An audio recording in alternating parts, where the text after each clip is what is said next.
Online for Authors, where I, Terry M. Brown, author of character-driven fiction and host of the podcast, introduce readers to characters they'd love to invite to lunch by interviewing authors, discussing their books, learning about the writing process, and even, on occasion, chatting live with a panel of authors to discuss topics relevant to both readers and writers. My guest today on the Online for Authors podcast is Babette Rosen Hughes, author of the book Lessons in Evil. Born in Cleveland, Ohio, Babette Hughes grew up in the time of Prohibition and bootleggers. Now, at a 101, she still writes every day with the fluidity and grace of a woman half her age. In my book review, I stated that Babette hit her latest creation out of the park. Annie Berg is an author who has been asked to write the unofficial biography of a very famous writer, Helga Hoffman. Annie doesn't want the assignment because of Helga's dismissive personality. Nonetheless, she takes it in hopes of restarting her career. But that is when everything goes sideways, and Annie finds herself in the middle of a Nazi hunting investigation. I love Annie because I see her hang-ups and all that is holding her back in life. I understand what drives her forward at the beginning of the story, but more importantly, what drives her at the end. The transformation is stunning. Add to that an antagonist you love to hate, and this novella has everything you need for a quick, satisfying read. I highly recommend it.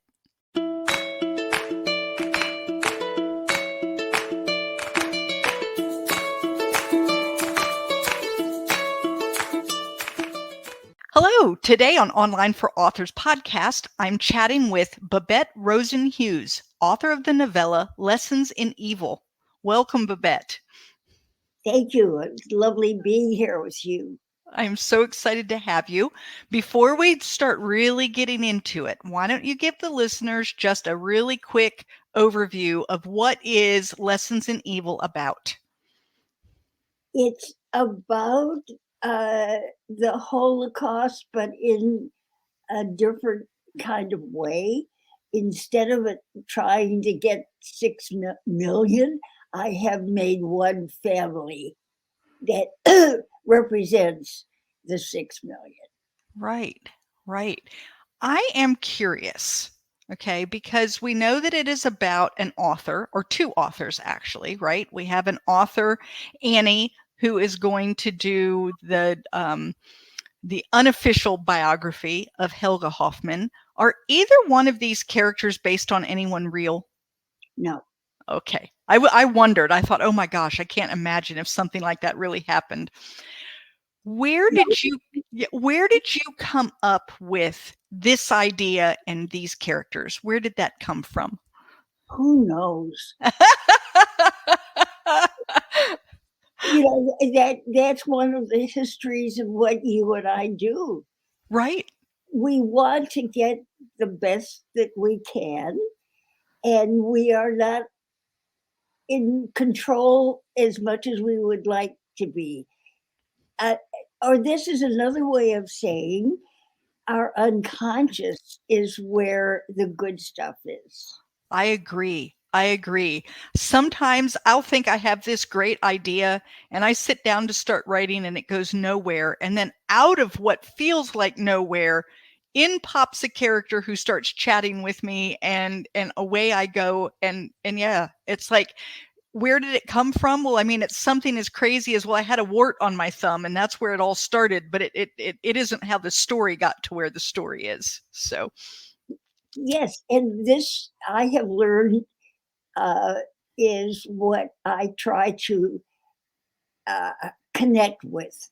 And that's not, obviously, it's not easy because it is the unconscious. Right. But what I have tried to do is get in a position where I'm writing, because that's when it turns up. And I know when I'm got it, when I see a sentence or a paragraph, where did that come from? That's really good. Yeah, do you do that? So sometimes I'll read something I wrote and I'll think, wow, I wrote that. Yeah, that's the unconscious. Right. That is. Right. So you didn't have you don't remember reading something somewhere or anything that kind of brought this story to life? I think that every person in the world has a reaction. It Yes. it can be according to their culture and many, many things, but this happened in a way that is totally unique, It and is. it is, and impossible to understand. Yeah. We can't understand this, but it's if you're Jewish as I am, you're in this you're in this world in a way that you're again the unconscious. You may not be that conscious of it, but what we read about what happened to the German Jews and the European Jews, there but for the grace of God. Is there any other uh, imagined identification to that? Right. Right. The story was, well, first of all, Helga was the perfect character to love to hate. Yes. I mean, there was there was very little about her that was redeeming. She wrote good books, apparently. Yeah. But other than that, like she wasn't a kind person. There was nothing about her that you just wanted to say, "Oh, the warm fuzzies." She just was kind of a nasty individual, which I guess in a novella. Let's talk about that real fast. I have never interviewed anyone that has written a novella. So, why did you choose to make this a novella and not make it a novel? And what is the difference between those two, like when you're developing the story? Well, it comes from the work. I have a value of writing. Uh, I call it clean. It's straightforward. It's uh, accessible. There isn't a lot of writerly stuff It's not embellished. You don't spend 3 pages talking about the wallpaper. So, that people skip. right, right. It's their secret, but they skip it. I do. I skip it all the time. I tell people all the time that I probably miss some of the greatest portions of the book because it's like, where's the character? Where's the character? Ah, we're back to the character. Yeah. Yeah, So, that's your experience and mine. So I forgot the question. I'm oh, 101. I know. I think that's amazing. Um, so the question was like why this became a novella instead of a novel, and like what is the difference when writing the two? I've never tried to write a novella, so I'm assuming that you kind of have to get to the heart of the story much faster. The novella, I've written both Hmm. novels and this novella, and it tells me what it wants to be. Whether Okay. I'm right or wrong, no one knows, but I listen and it tells me. Okay. All right. Um, which do you like writing better? Do you prefer writing a novel that has more, where you can really like develop characters stronger because you have more pages? Or do you like the novella because it's short and clean and to the point? I fall in love with everything I write. Oh, I love that. I love that. There are a lot of authors who have I don't know, they're not in love with what they write. Like they're afraid that maybe it's not good enough or that maybe they're an imposter and they're not really doing things right. And to hear you say that you love everything you write, I hope everyone can grow up to be just like you. Oh, thank you. I think that's wonderful. Um, so one of the things in the story that really it bothered me, it's a great story, but I didn't like the character. So Helga's son, I can't remember his name. It was Gary. He changed it. That's right. He changed it to Gary. Yeah, Okay. So in the beginning of the story, he's estranged from his mother. right? Yes. And he talks badly about her, and he, and then at the end of the story, when we now know that she's this horrible person and has done these horrible things, he's all of a sudden like on her side. Yes. And I really had trouble with that aspect of it. Like I wanted to just shake him and kick him into another room. I just was so angry. Where did that idea come from to take this son and have him like not like his mother when things were okay and then like his mother when they weren't? I think it is psychologically correct. Oh, I'm I, sure it is. yes, I think sons and mothers have a very remarkable connection, and he could not. I tried to, show that he could not stand up to her, because when she tells him he can't marry that Jewish woman, he He does not stand up for her. I know, I thought that was horrible. But I that's just the same, you're right. But that's the same connection that right, the right. that, and then of course the end. And I tried to make his appearance change. He was heavier. He didn't have that, Aryan poster handsomeness. Right, right. That this brought him down. That this was toxic. He had a toxic mother, and he was unable. He was unable to. Okay, so I guess if I look at it more in terms of he had very little choice mentally Yes, and emotionally. and emotionally, then maybe I can adjust a little bit. But my thought is, oh come on, Gary, let's get a spine. Right, right. And his young wife said that to him. Well, and You should didn't have. stand up Yeah. to him. You didn't stand up to him. So his character was earlier, I think. Yes, you're right. You're right. That we see that he's kind of wishy-washy anyway. Well, he's also stuck. Yeah, He wants to be an American. He wants to be a German. He's a sad character. he I, really is. Yeah. In fact, in a and, lot of ways, he's sadder than Helga was. yeah, yes, thank you. Helga kind of knows who she is, and she acts and does who she is. And her son Gary seems to be less sure of who he is, and he keeps looking to other people to define that for him. Yes, and he can be charming and flirtatious, Yeah. which part of part of it, and it can be confusing to a reader. I don't know that, he in the earlier pages he's like a poster of how to enlist in the German army. He's blonde, he's tall, he's flirtatious. He doesn't want to talk about his war years. No, no. And uh, then his his failings, his weakness comes out. When we see it all in the end there, where it's not very pretty at that point, is it? And when he tells, he doesn't help his young wife, No, who can no. hear her insult her and insult the Jewish people. And he just did nothing. And then I thought it was really sad. You have him write her a letter where he tries to apologize, but has no intention of trying to get that marriage back. And he even says so. He knows it's over. It's over.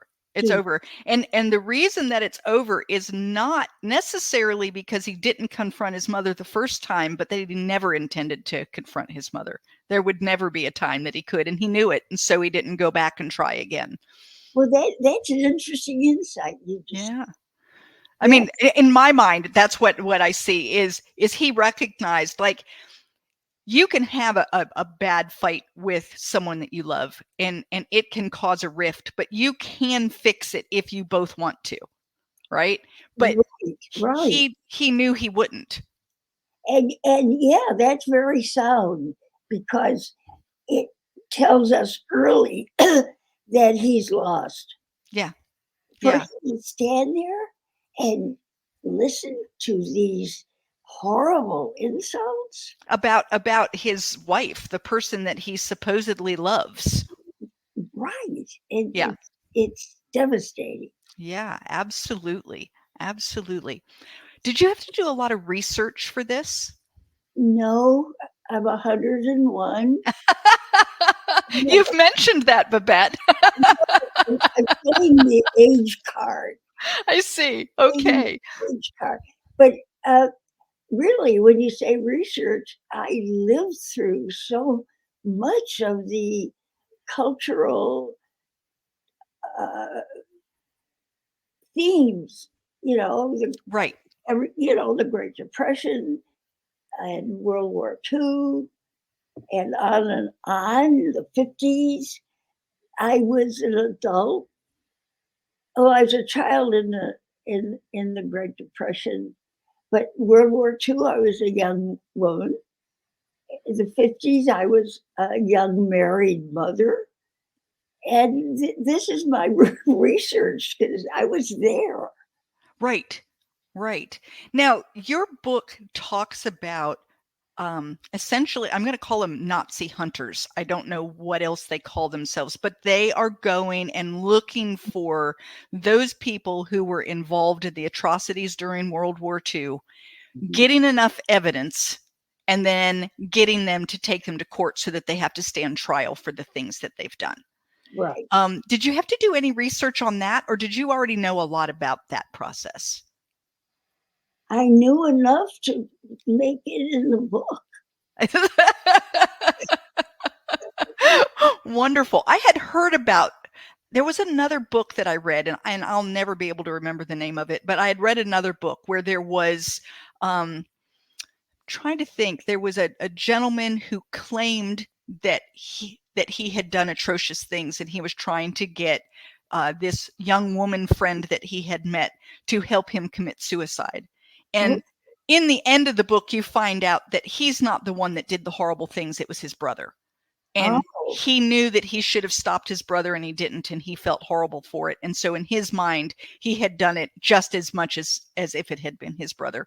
But wow. anyway, and that was the first time that I had ever heard of these investigators that were out there The and Nazi prosecuting people.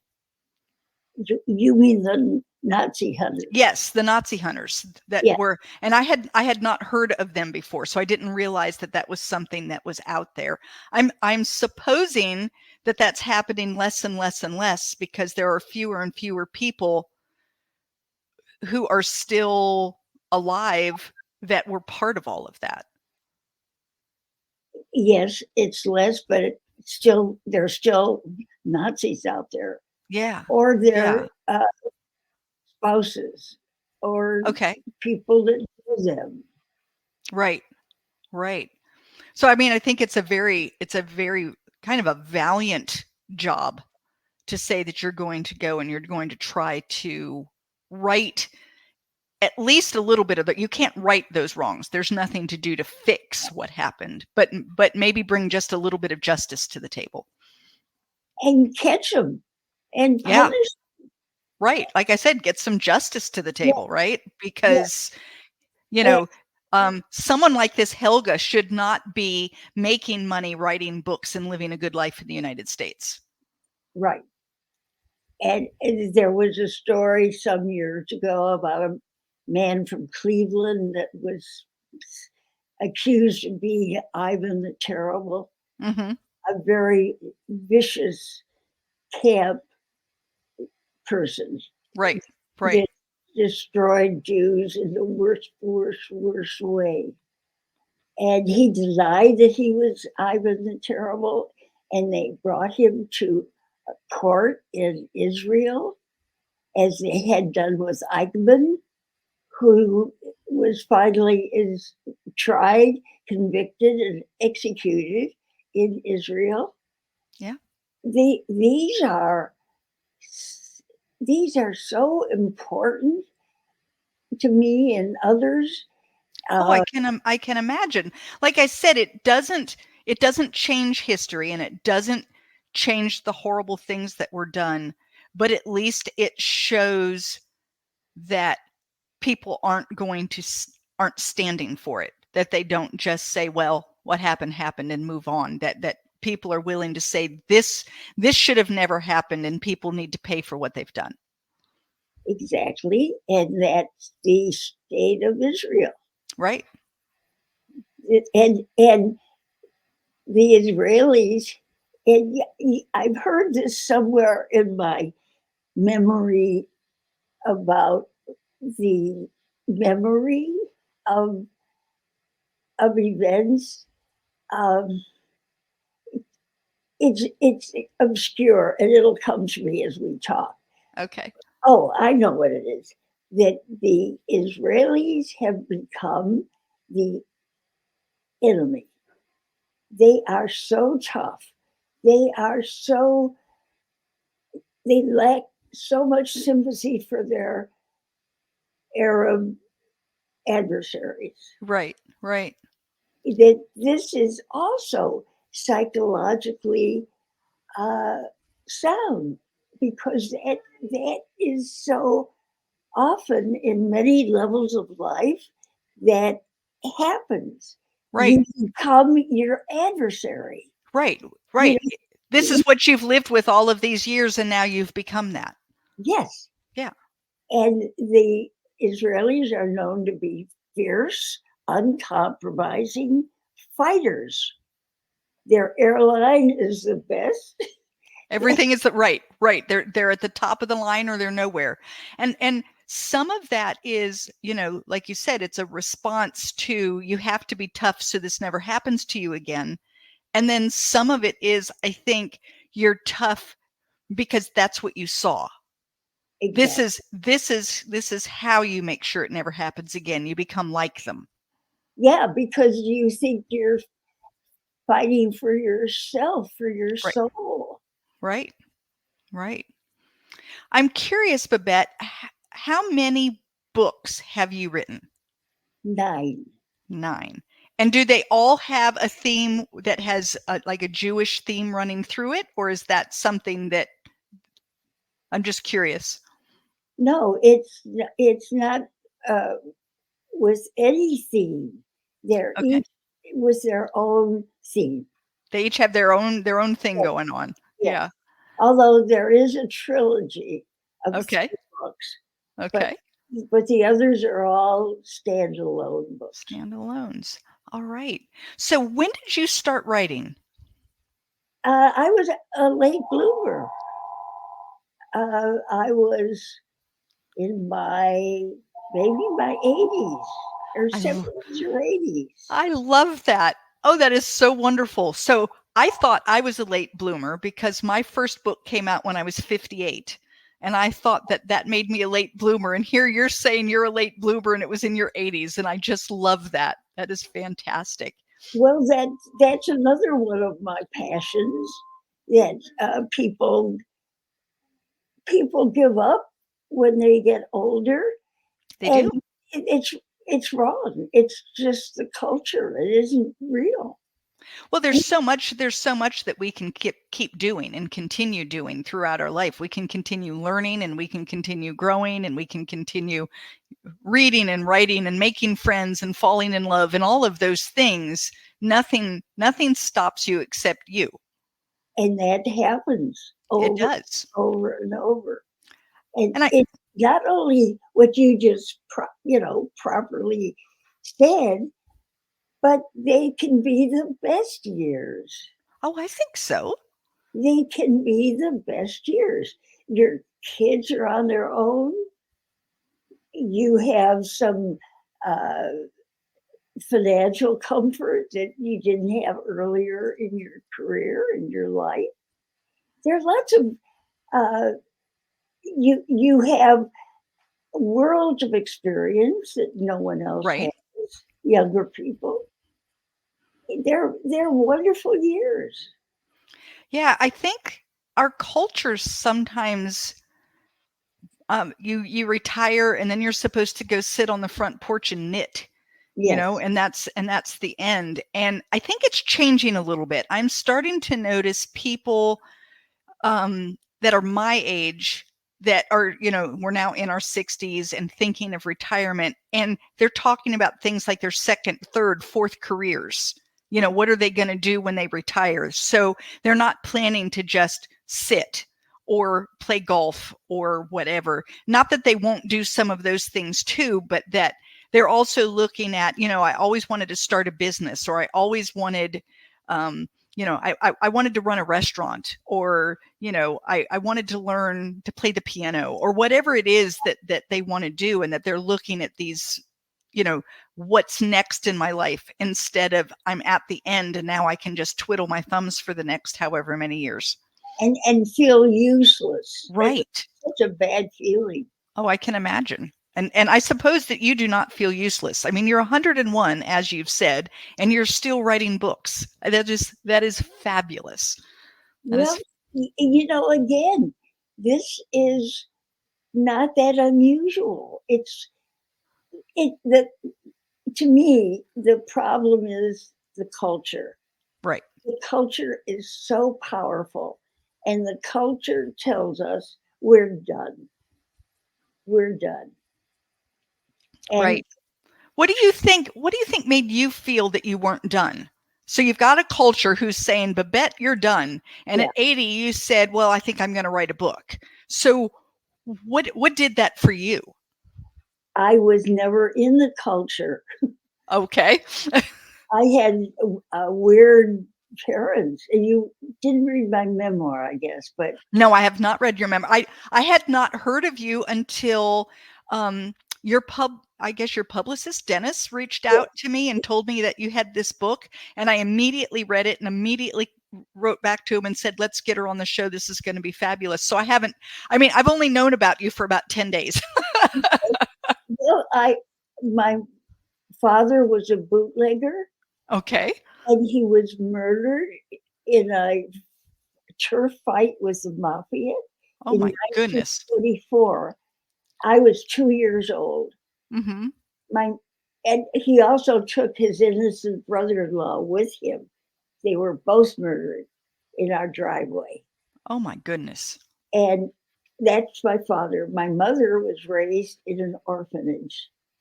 So I had a double whammy or a double freedom, but Mm-hmm. was never part of the culture. And that was hard in many ways for me growing up.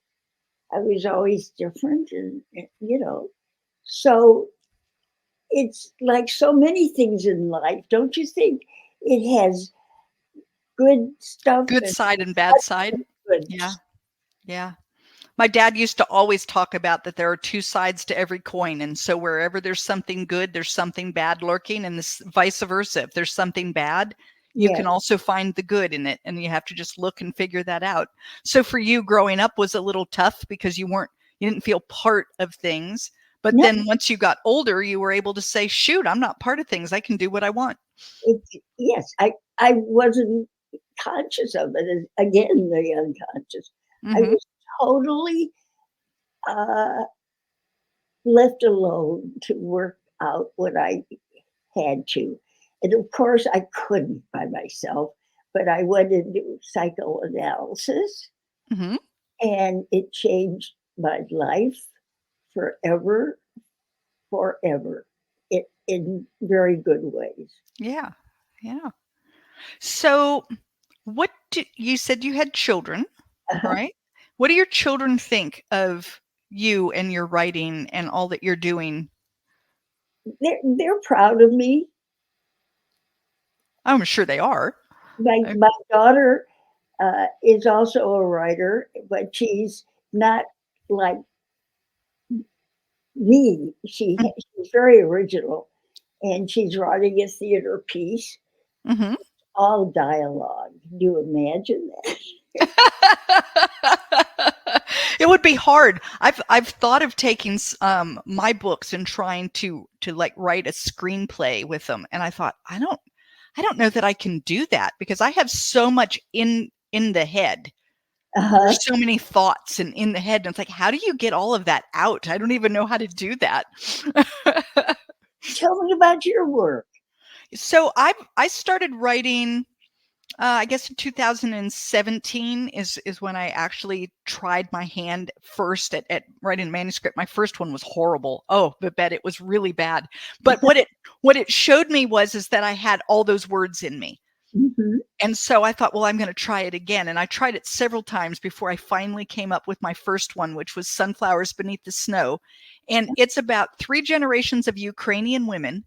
And the really crazy thing is it came out 4 weeks before the current Ukrainian crisis. Oh my God, talk about timing. Oh, I know. And everybody says to me, how did you know? And it's like, no, that's not the way it works. Right. So then I wrote another one that's kind of loosely based on my family history. We're German American, and my grandfather fought in the war, and he ended up in Germany. And he Mhm. one time said to me, I always wondered if the person on the other side of my gun was a cousin.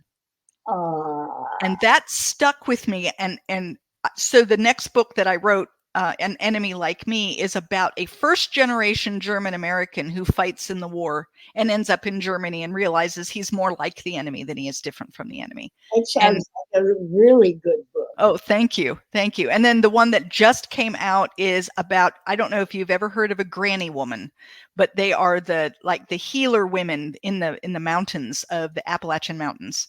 And so this is a story about an 1890s granny woman and her daughters and her granddaughter, and modern medicine trying to come in, and kind of that clash between modern medicine and the type of medicine that she did. That sounds your choices are fascinating to me. And they're also different. And I loved when you said, no, all of mine are standalone and they're very different, because that's what happens to me is I get an idea and it isn't, I don't like being put in a box. People call me a historical fiction author, and it's like, well, yeah, 3 of them kind of fit that, but I have a 4th one I'm writing right now that doesn't. I don't really fit very well in a box. I You write don't what comes to me. see that. Yeah, I just, whatever comes to me is what I'm writing. I'm currently writing one, and it's a comedy, and it is about a woman who's in her 50s. She's going through menopause, and she's dealing with all of the hot flashes and the weight gain and all of the things, but she's also in the middle of getting a divorce. And so all of this stuff is happening, and it's just a kind of a tongue-in-cheek, funny look at, what we as women go through when menopause decides to hit. It's not like we have any choice in the matter. And so, yeah, it's just a funny look at that. So very different from what I've been writing, but that one came to me. There was a book I read as a teenager, young teen, and it was Are You There, God? It's Me, Margaret by Judy Blume. And they turned it into a movie recently, and my mind went with, I wonder whatever happened to Margaret. And then my answer was, she now goes by Peg and she's going through menopause. And the next thing you know, this book was born. So So was a movie made? yes, there was a movie made from the Are You There, God? It's Me, Margaret. But it's about a preteen girl. Well, that's so exciting. And you have such a wide range of interests and I abilities. do. I'm also writing a children's book. Wow. So I don't know how to just sit still. I hope to be just like you and continue doing things right up until the day that I can't. Like I want to keep writing, and I want to keep creating and doing and being and whatever. Well, So you are, and good for you. Good for you. so I am curious, are you writing anything right now? No, I'm No. not. I brag about, not giving up and all of that, but nature has caught up with me.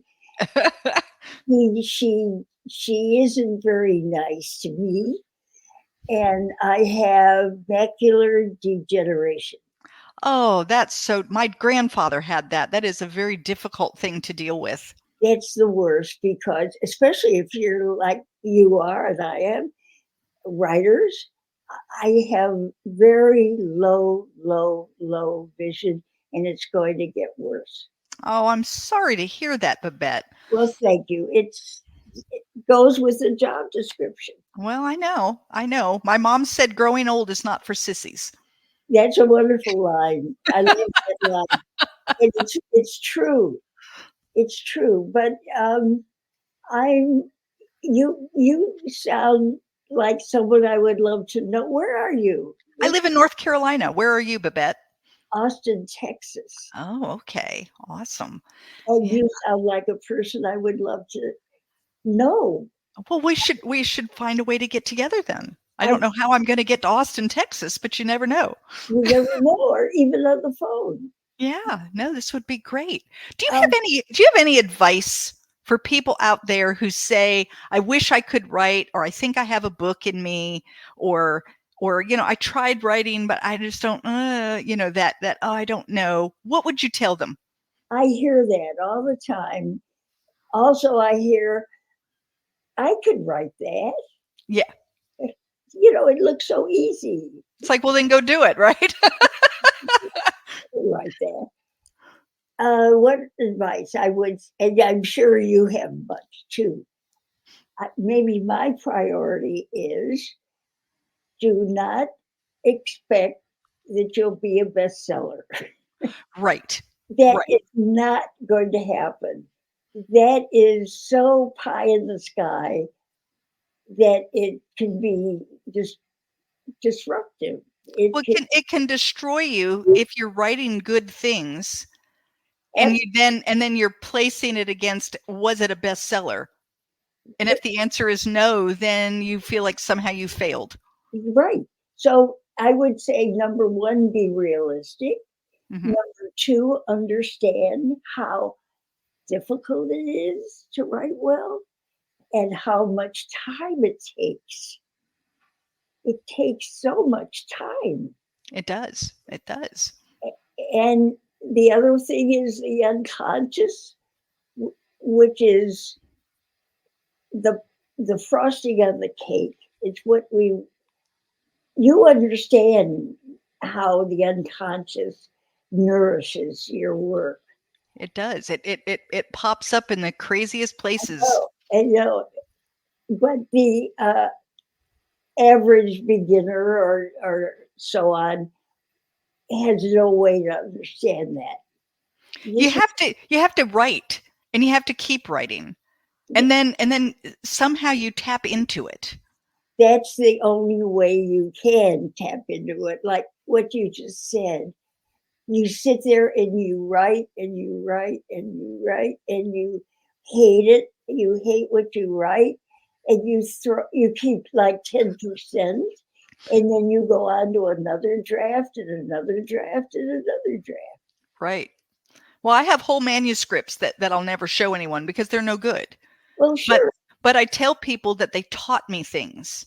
Like my very first one, what it taught me was that I had, and it was a 50,000 word draft, and it taught me that I had 50,000 words in me. Wow, that's a lot of words. And that's what I thought was, my goodness, I wrote 50,000 words that has a beginning, a middle, and an end. You know what? I have it in me. And then the more I read it, the more I realized, this isn't very good, but it gave me the courage to try the second one. Perfect. And in the second one, I learned that characters cannot be perfect. Of course. Because I had my characters way too perfect. Yeah. And it was like, when they're not perfect. Well, it was flat. It felt totally, and you can't like a character who's perfect. Right. You how do you relate to something like that? So I learned that. And then I learned all about, you have to actually show people things and not tell them. You don't say she was sad. You show that she's sad. So I learned each manuscript I wrote taught me a little something else until finally it was like, okay, I think I have one that I can let people see. That's so wonderful. You were, and you're still going strong. Yeah, and I love this. This is something that I love. I can't imagine not doing this now. Yeah. Like, I think I'll probably write until the day that I die, because I'm going to have things to say. I know I am. I always have something to say. Well, that is a recipe for a satisfied life. Yeah. Yeah. Because, Doing what you love. yeah, and I bet you feel the same way I do. It's like when I'm writing, I'm happier, Yeah. I'm, I'm steadier, I'm more uh, relating to people I love in a new kind of way. I'm different, and I'm different in a good way. Yeah, I think it, like you said, it helps you tap into your subconscious, but there are a lot of things living in the subconscious, Right. and so when you're tapping into all of that, it allows you to, I don't know, I think about life differently. I'll be writing a character, and this character maybe is dealing with racism or something, and then that carries over now into my life. Like, what would I do and how would I handle it, and is there anything that I'm doing that I should get rid of, and is there anything people around me are doing that I should stand up and say something about? Like, all of those things come out when you're writing. Right. And you are rediscovering yourself. You are. Yeah, I agree. Hey, Babette, I have an idea. I know you can't sit and write because of your eyes, but you could record. Have you ever considered just talking it out? Uh, yes and no. Yes, but then I let it go. I didn't follow up. Well, Babette, we're not going to let that happen. You can be 101, but you can't give up. I recommend you go get yourself something to record and you give that a try, because I'll bet you have another story in you. I I have a short story in my mind. Well, then you get a recorder. As soon as we get off this, you go get a recorder and you sit down and get that started. I don't understand how it works. What, how the recording works? Uh-huh. Um, does anyone around you have a smartphone? I do. Okay, so on the smartphone, someone can show you, you can put an app on there and you just push the button and you talk and it will record right onto your phone.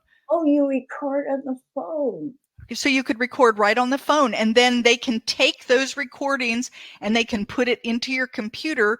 Then there are people, you can either do it with the person, or there's AI that will do it, where you take your recording and they translate it into words so that now it's written.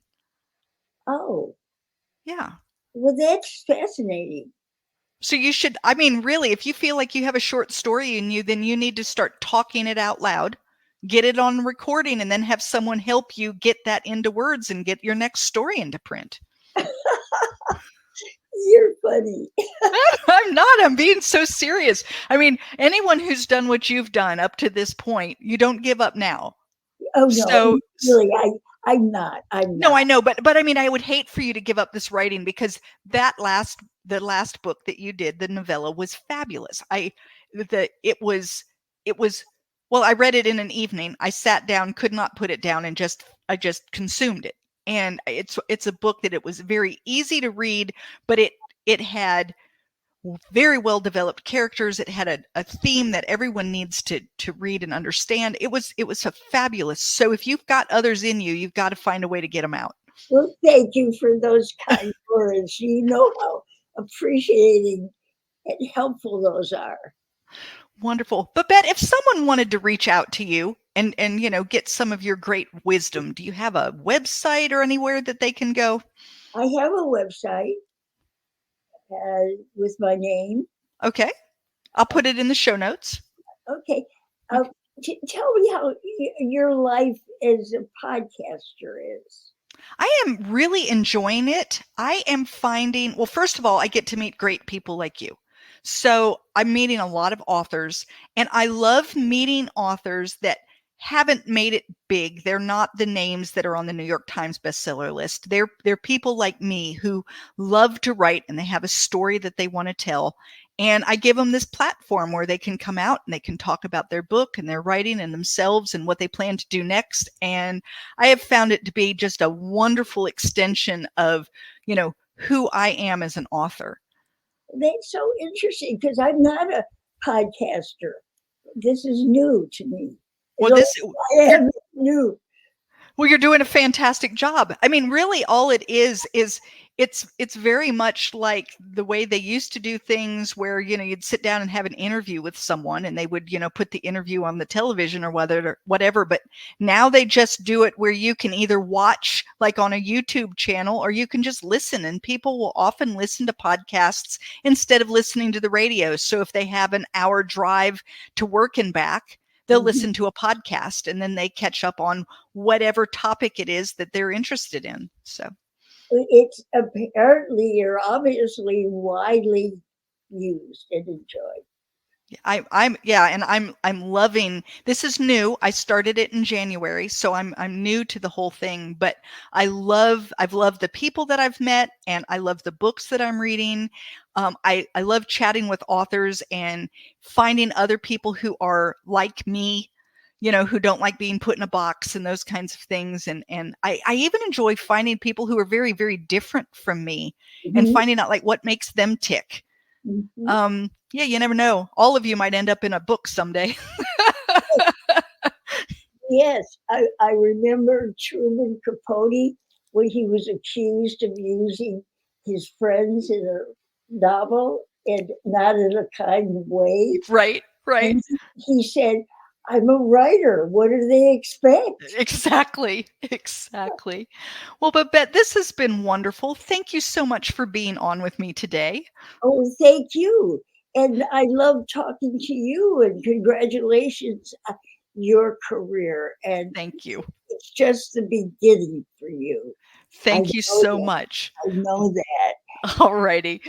Again, I wish we could be together at some time, but we'll see. Maybe. Or maybe we'll just reach out by phone and we'll start being phone buddies. That would be wonderful. All righty.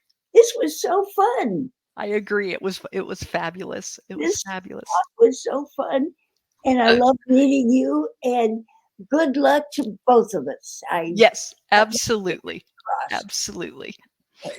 Thank you so much. Thank you for listening to Online for Authors, where I, Terry M. Brown, author of character-driven fiction and host of the podcast, introduce readers to characters they'd love to invite to lunch. Tune in next Tuesday for another podcast episode.